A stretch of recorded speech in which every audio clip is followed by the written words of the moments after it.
Aquel domingo previo a la crucifixión había sido muy intenso en la vida de Jesús. Regresó a Betania y pasó la noche allí.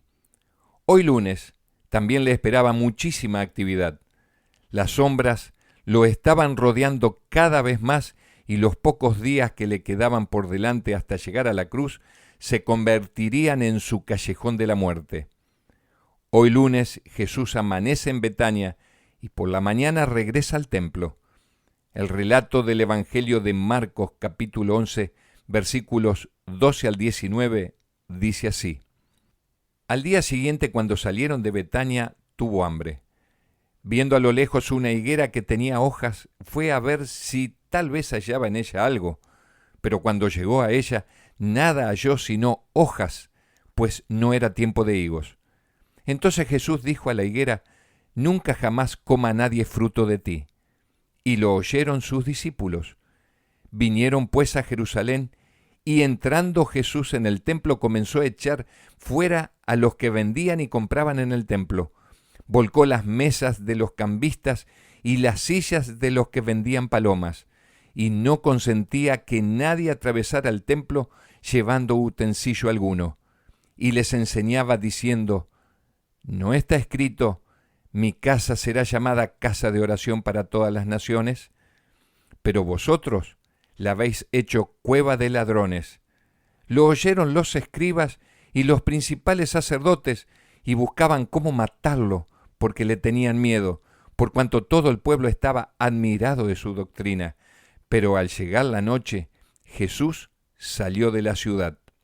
En el huerto al cual Jesús se acercó había un árbol que parecía más adelantado que los demás. Estaba cubierto de hojas.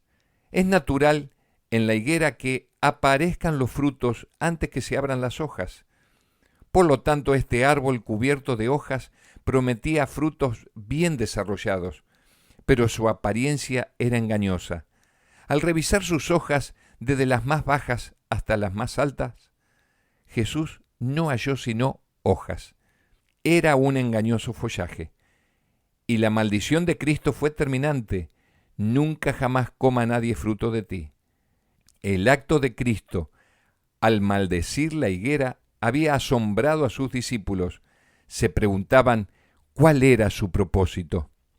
Al comenzar su ministerio, Cristo había echado del templo a los que lo contaminaban. Con su porte severo y semejante al de Dios, había infundido terror al corazón de los maquinadores traficantes.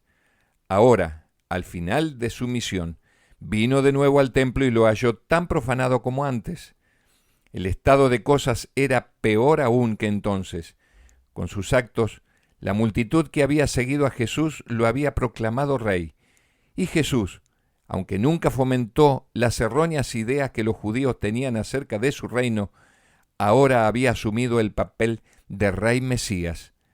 La triste situación reinante en los atrios del templo le proporcionó la oportunidad de actuar como soberano, y al regir en forma absoluta e indiscutida la de su Padre, dio una clara evidencia a todos los presentes de la autoridad que legítimamente le pertenecía. De nuevo la mirada penetrante de Jesús recorrió los profanados atrios del templo. Todos los ojos se fijaban en él. Los sacerdotes y gobernantes, los fariseos y los gentiles miraron con asombro y temor reverente al que estaba delante de ellos como la majestad del Rey del cielo. Una vez más su divinidad fulguró a través de su humanidad, invistiendo a Cristo con una dignidad y gloria que nunca antes había manifestado. Exceptuando a unos pocos discípulos suyos, el Salvador quedó solo. Se acalló todo sonido. El silencio parecía insoportable. Cristo habló con un poder que influyó en el pueblo como una poderosa tempestad.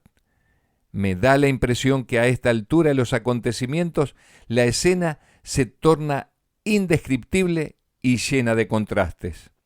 Por un lado, estaban los arrogantes sacerdotes y traficantes del templo, llenos de terror, pánico y odio, porque no podían soportar la autoridad de aquel que les hablaba. La humillación de los fariseos era tal que estaban completamente desconcertados. ¿Cómo era posible que se dejaran intimidar por tan miserable Galileo? Era la segunda vez que les pasaba eso y habían prometido que no lo volverían a permitir. Pero ahora les ocurre lo mismo, no podían resistir su autoridad. Se presentó como guardián del templo y su presencia los intimidaba. Para sus almas oscuras, las palabras y los actos de Jesús no podían ser tolerados por más tiempo y en lugar de doblegarse a la voluntad divina, rindieron sus conciencias al poder del maligno. En forma urgente tenían que encontrar la forma de eliminarlo. El segundo escenario es completamente distinto.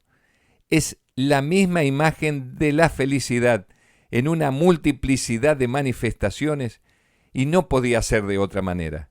En una sociedad castigada por la enfermedad, trataban de expresar de la mejor manera posible su agradecimiento hacia aquel de quien manaba la vida en abundancia. Los ciegos veían, los sordos oían, los paralíticos saltaban, los niños eran los primeros en estar felices. Jesús había sanado sus enfermedades, los había estrechado en sus brazos, había recibido sus besos de agradecido afecto y ahora publicaban sus alabanzas.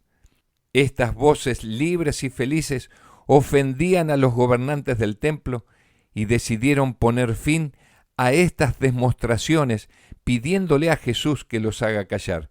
Sin embargo, Jesús les recuerda que aquello que estaba ocurriendo concordaba con las enseñanzas de las Escrituras. Después de haber repasado el relato de los evangelios de lo ocurrido en la vida de Jesús aquel lunes previo a su crucifixión, me pregunto si la historia se vuelve a repetir. Sigamos con la imaginación los hechos. Un templo que había sido construido para gloria de Dios y para dar al mundo de aquellos días un testimonio claro acerca del conocimiento del único Dios verdadero, se había convertido en una cueva de ladrones. Y el Mesías, el Hijo de Dios, limpiando el templo de todo aquello que lo estaba contaminando. ¿Recuerdan que Jesús le dijo a la mujer samaritana que llegaría el día en que el culto que se rinda a Dios no estaría restringido a un lugar específico? ¿Recuerdan que la Biblia afirma que nuestro cuerpo es templo del Espíritu Santo? Esa es la razón por la cual a Dios se lo adora con todo el ser, espíritu, alma y cuerpo. ¿Será que el Señor quiere repetir en nuestras vidas una purificación semejante, quitando todas aquellas cosas que nos están contaminando? La lista puede ser muy larga, depende de cada persona. Él nos dará la fuerza y la valentía para hacerlo, pero la decisión debe ser nuestra, se lo debemos permitir.